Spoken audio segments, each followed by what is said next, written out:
बाबा को मैंने आज विशेष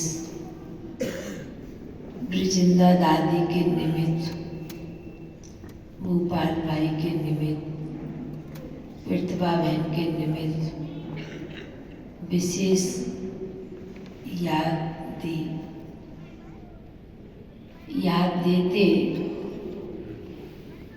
बाबा ने सामने 3 अक्षर स्लोगन के रूप में दिखलाए। बाबा ने दिखाया सबसे पहले नियम, संयम और स्वर्णीय यादें।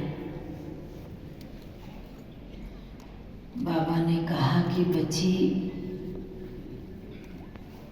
आज विशेष जो भोग है, जिन बच्चों के प्रति, बच्चों के आगे तो सारी बातें स्पष्ट होती हैं, पर बाबा के आगे हर बच्चे की जो विशेषताओं की, जो गुणों की, बच्चों के गले में जो माला आज बाबा ने विशेष रूप से डाली हुई है। बाबा ने कहा कि बाबा संगम युग पर अपने बच्चों की कितनी यादें रूपी माला को भी कई बार सिमरन करते हैं कि मेरे बच्चों ने कितना बाबा के कार्य में, कितना नियम से, कितना संयम से, मर्यादा पूर्वक चले हैं। बाबा जब सुना रहे थे तो वतन में बाबा ने त्रिमूर्ति आत्माओं को विशेष स्मरण किया। भूपाल भाई को, प्रतिभा बहन को, दादी ब्रिजिंदा दादी को। बाबा जब सुना रहे थे तो बाबा के आगे तो एक एक जैसे कि गुणों की माला बाबा उन बच्चों को पहना रहे थे। बाबा ने कहा कि बाबा इसलिए कई बार बच्चों के अंदर ही अंदर गुणगान करते हैं, महिमा करते हैं। बाबा जब ऐसे बोल रहे थे, उसी समय बहुत तेजी से आवाज आती है सभी की, ब्राह्मण बच्चों की, कि बाबा आप ही सब कुछ कराने वाले हैं, सिखाने वाले हैं। एक नारे के रूप में आवाज वतन में गूंजती है। बाबा ने कहा कि बाबा कितना ना गुणगान करे बच्चों का। बाबा ने पहले ब्रिजिंदा दादी का सेवा के पाठ का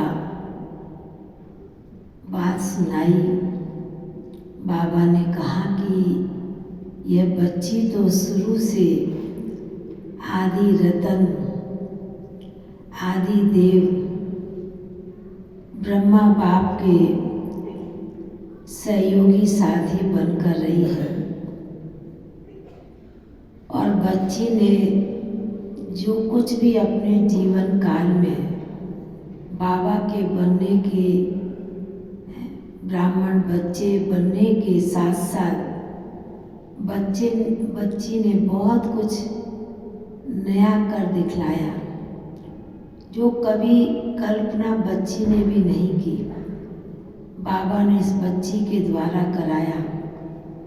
बाबा ने कहा कि भल बच्ची ने चूल्हा अपना इतने साल पहले छोड़ा है। अविक्त हुई बच्ची 1 जनवरी 90 बाबा के सामने सीन व दृश्य इमर्ज हो जाता है। बाबा ने कहा कि जितने बाबा के पुराने आदि रतन होते हैं, बाबा के दिल पर वह बच्चों की यादें एक छाप बन जाती है जो कभी भी मिटती नहीं है। फिर बाबा ने भूपाल भाई की बात सुनाई। बाबा ने कहा कि जिस प्रकार ये स्थान, चाहे शांति वन, मनमोहिनी वन, जो भी स्थान और भी अन्य स्थान बच्चे ने लिए और जो सेवाएं की है, बीज डाला है। बाबा ने कहा, बच्ची मालूम है तुमको, जहाँ जितना बीज डलता है, बीज की उत्पत्ति उतनी होती है। तो बच्चे ने इस स्थान पर बैठकर तो बीज पावरफुल डाला ही है, पर और भी अन्य जगह बच्चे ने बहुत ज्ञान का भी बीज डाला है, तो स्थूल बीज भी डाला है। उस बीज का फल भी बाबा देख रहे हैं कि किस प्रकार चारों तरफ फैल रहा है, फलीभूत हो रहा है। ऐसे कहती फिर बाबा के आगे प्रतिभा बहन भी बैठी थी। बाबा ने उनके लिए भी बहुत अच्छी बात सुनाई। बाबा ने कहा, यह तो बच्ची जैसे विश्व के गोले पर बैठी हो, क्योंकि जिस स्थान पर बैठी थी उस स्थान पर बैठकर सेवा करना, आत्माओं का आह्वान करना। बाबा ने कहा, ऐसे स्थान पर बैठकर आओ आओ की आवाज़ बच्ची के पास भी पहुंचती थी और आत्माओं का भी आह्वान होता था। तो बाबा ने कहा कि इसलिए बाप कितना ना बच्चों का गुणगान करे, यह देखकर बाप भी बड़े हर्षित होते हैं। फिर तो बाबा ने त्रिमूर्ति आत्माएं और भी आत्माएं बाबा ने वतन में मर्ज की। बाबा के सन्मुख बैठी थी तो बाबा ने बड़े प्यार से दादी को पहले भोग स्वीकार कराया, फिर बाबा ने उन्हें भी कराया और भूपाल भाई को भी बाबा ने जैसे मुख में डाला तो भाई साहब भी बाबा की तरफ हाथ करते बाबा के मुख में डाल रहे थे। प्रतिभा बहन को भी बाबा ने बड़े प्यार से बाबा के घर मधुबन से विशेष भोग स्वीकार कराया। बाबा ने कहा, इस भोग में सभी बच्चों की विशेष याद समाई है। एक एक चीज बच्चे बनाते हैं और बाबा तो याद होता ही है, पर निमित्त आत्माएं भी विशेष याद होती है, क्योंकि जिसको जो प्रिय चीज होती है तो वो याद उस चीज में भी समा जाती है। ऐसे कहते हुए बाबा ने विशेष आज त्रिमूर्ति आत्माओं को इमर्ज किया और बहुत ही प्यार से भोग स्वीकार कराते सभी ने सब ब्राह्मण बच्चों को भी बहुत बहुत याद प्यार दी और बाबा का याद प्यार लेते हुए सभी के प्रति हम फिर नीचे आ गए। ओम शांति।